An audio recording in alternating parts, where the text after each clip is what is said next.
Welcome back. Yesterday, we saw NATO leaders commit to more defence spending to counter the threat from Russia. They were browbeaten into action by Donald Trump, who made clear America would no longer act as Europe's protector. They've pledged to spend more by 2035, but that is 10 years away. And every day, the battlefield is changing. In the skies, on land and on the waves, drones are revolutionising the way we fight. Ukraine and Russia are the most battle-ready. They each make millions each year. Europe's armies, though, are lagging behind by comparison. Ukraine has on record that they produced, I think, 1.3 million drones last year. I would be surprised if NATO even bought 1,000 drones last year. Drones are responsible for hundreds, maybe thousands of deaths in Russia's war in Ukraine. They've allowed both battle-weary countries to build armies in the sky. It doesn't get hungry, it doesn't get sick, and it doesn't get tired.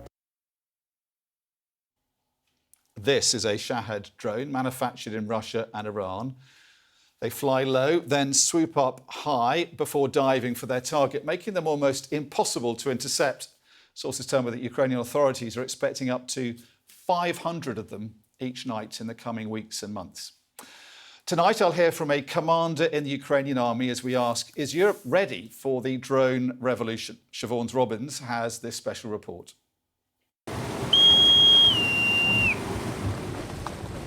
Off the Polish coast, we're sailing in contested waters.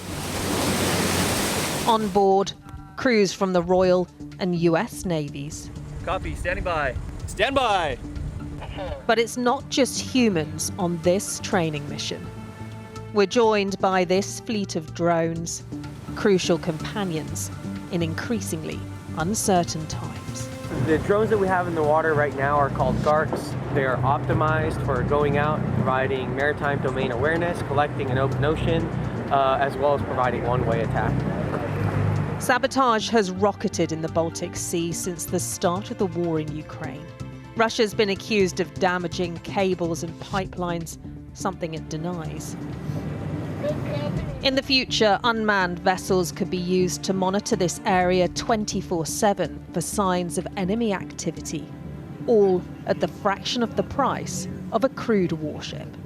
These drones give the Navy flexibility because they can be controlled using screens on board, they can be controlled from a few miles away on the land, or they can even be controlled from the east coast of America.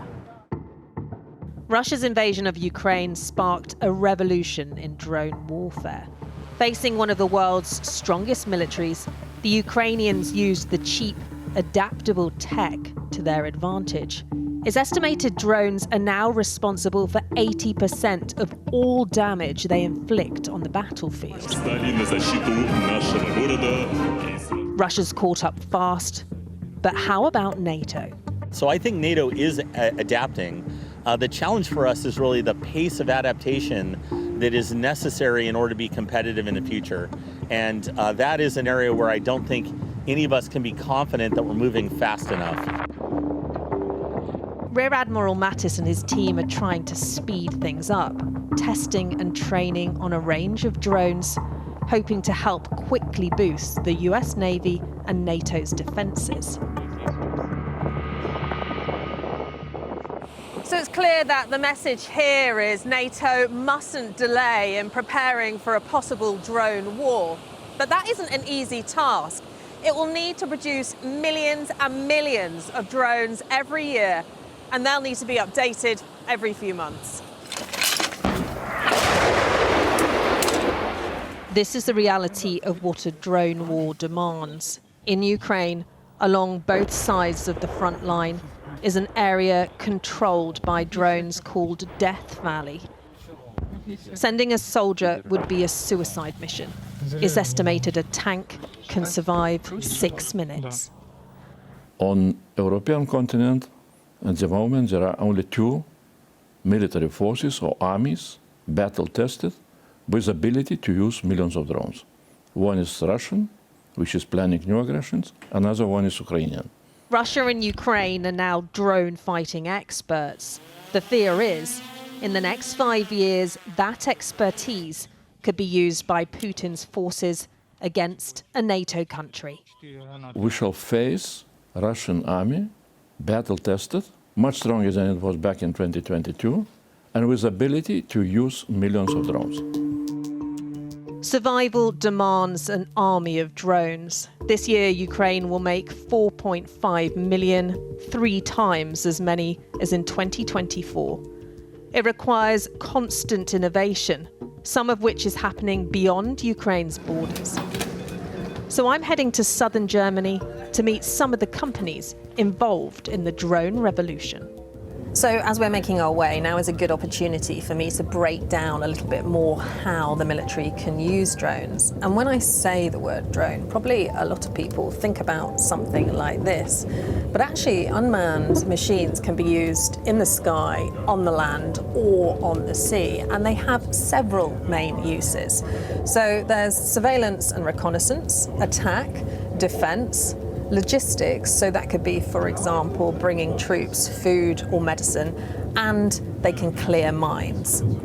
Now, the majority of drones that we're seeing being used in Ukraine at the moment are called first-person view or FPV drones, and they can cost as little as $500. These are cheap, off-the-shelf units which have been adapted to carry explosives, but they are really just the start.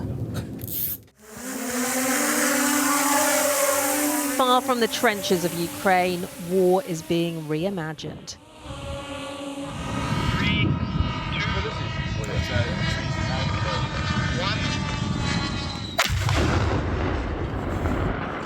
This German startup is developing attack drones for the battlefield.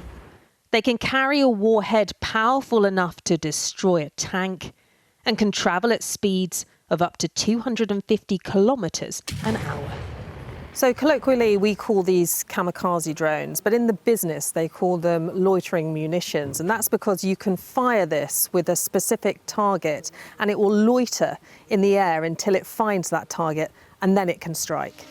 In Ukraine, drones like this live for hours, maybe days, then they're gone, replaced, upgraded, and launched again.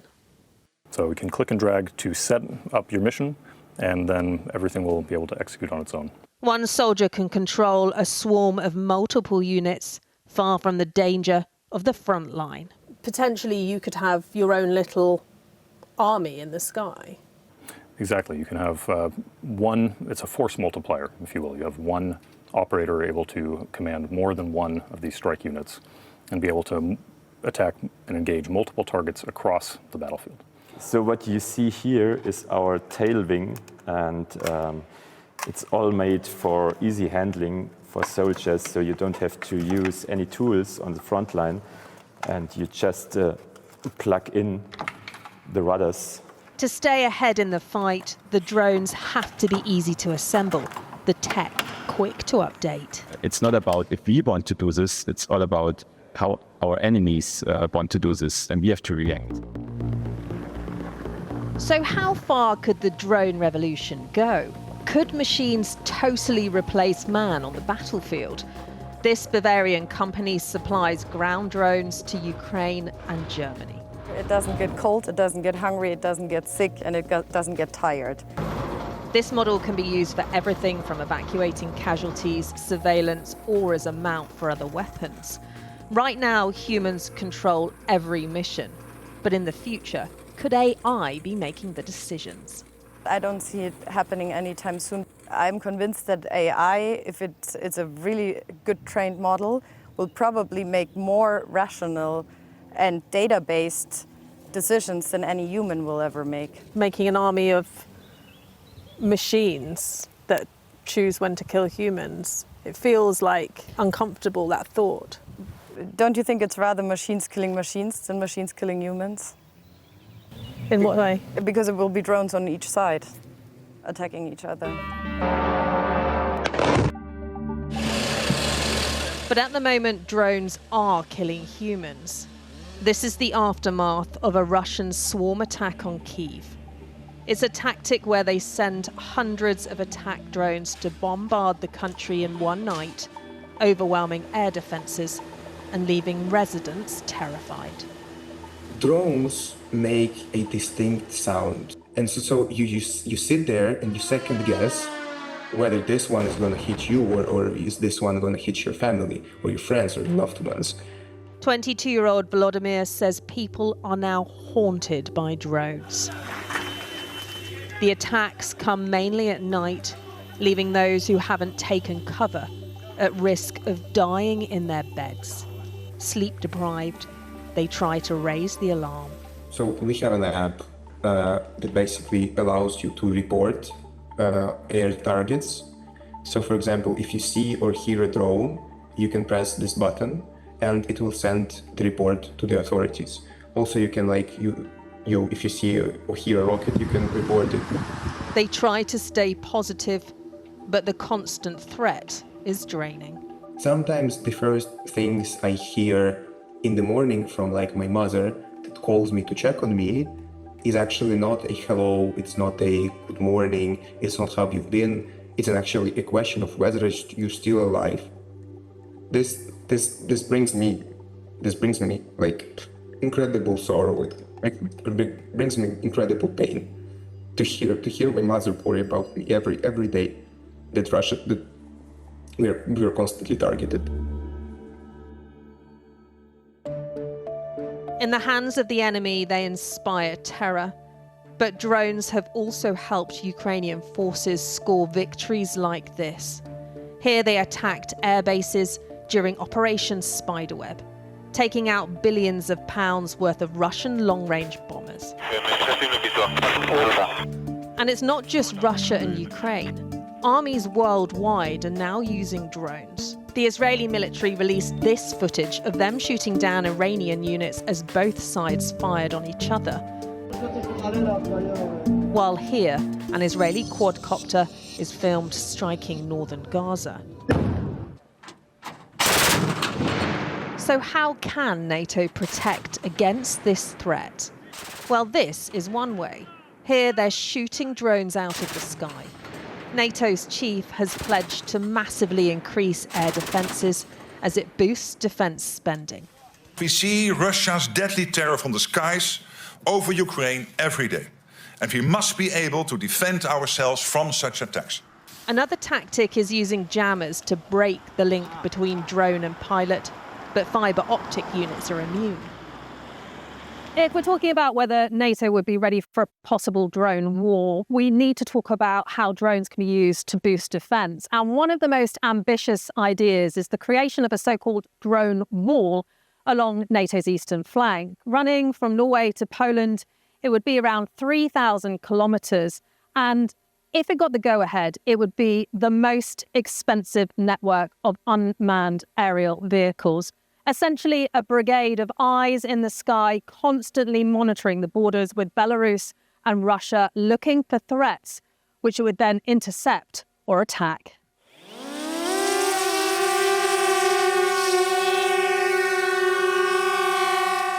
In the German countryside, they're testing the latest defence drones to send to Ukraine. These don't just spot the enemy, they can also take them out. This is our interceptor drone. It's actually mounted below the big drones that you see standing out here. And we use this to actually intercept hostile drones at large distances.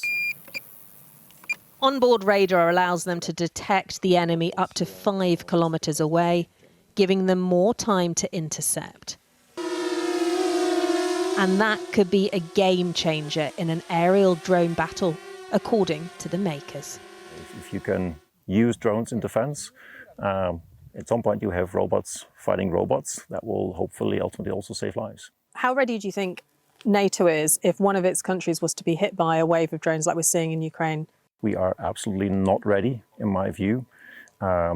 Ukraine has on record that they produced I think 1.3 million drones last year.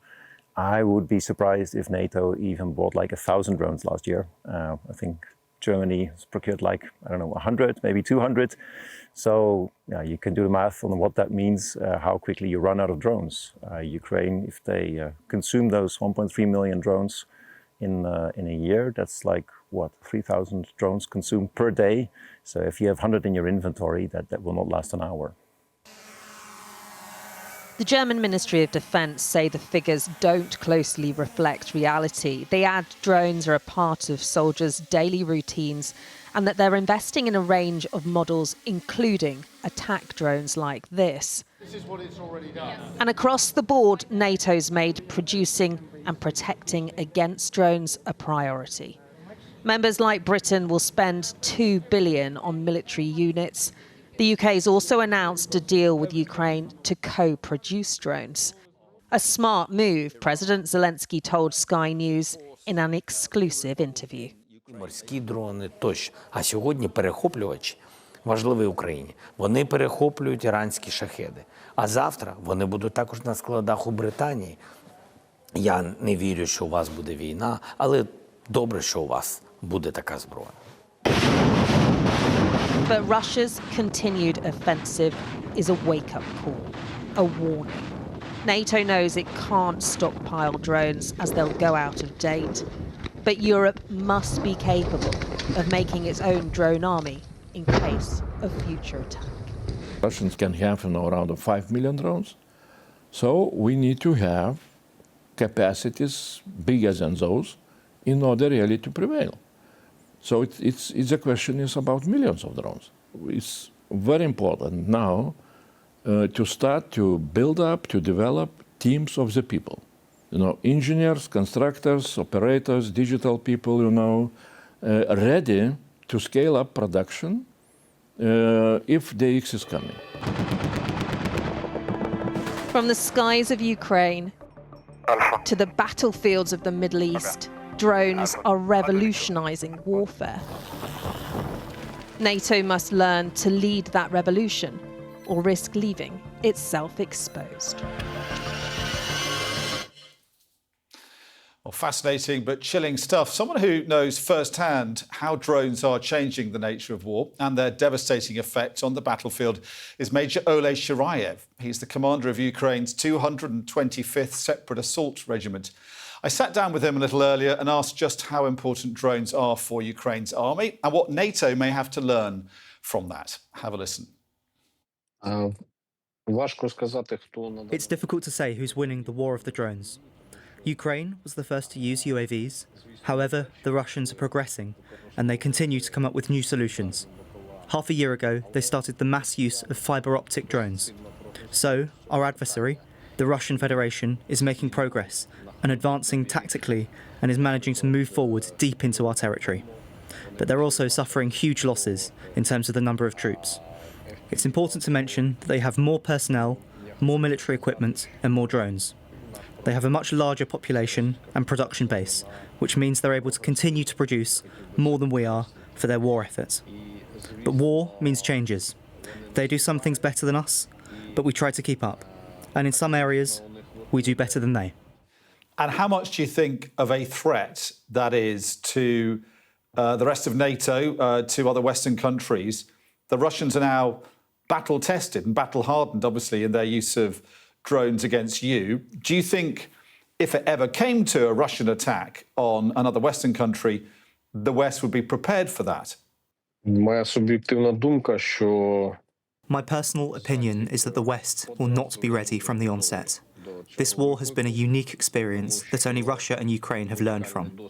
This is a modern war unlike any other war previously fought, because of constant monitoring of the battlefield and using UAVs. So I think if we model a possible conflict where Russia attacks the West, in the initial stages, it will inflict heavy damage upon the West. But knowing that the West is technologically superior, it will adapt. So Ukrainian experience plus the technological capabilities of the West will bring us victory. Major, you've been in the thick of some of the worst fighting in this war, and you've won awards and been recognised for your leadership, both the Hero of Ukraine and the Golden Star accolades. Give us an idea of how terrifying it is to be involved in this very new kind of drone warfare, and also if you don't get the support that you're looking for from the West, how much are the Russians likely to start or continue pressing further west and be an even bigger threat to your country than they are already? I started the war with the rank of a regular soldier, which has given me unique insights and experience as to how war changes. This is the third time that I've served in the army and the second war I've participated in. The first was in 2014. Of course, back then, different skills were needed and there were different problems to solve. At first, war was more classic in many regards. Now, it is terrifying because we see 80% of wounded soldiers being inflicted by drones. But the presence of infantry is still decisive, not unlike previous wars. Our land is where the infantry is staying. Only infantry can clear territory. But as everything is now being controlled by drones, and it is terrifying, we're solving this problem by masking our positions with mesh, and we're engaging in electronic warfare and teaching new recruits to shoot down drones with their issued rifles. If Ukraine stops receiving support from our Western partners, in that case, Russia has the opportunity to advance. However, we will keep standing, and we will continue to solve this problem. For us, it's an issue of honour and our territory. Every Ukrainian soldier will be standing until the end.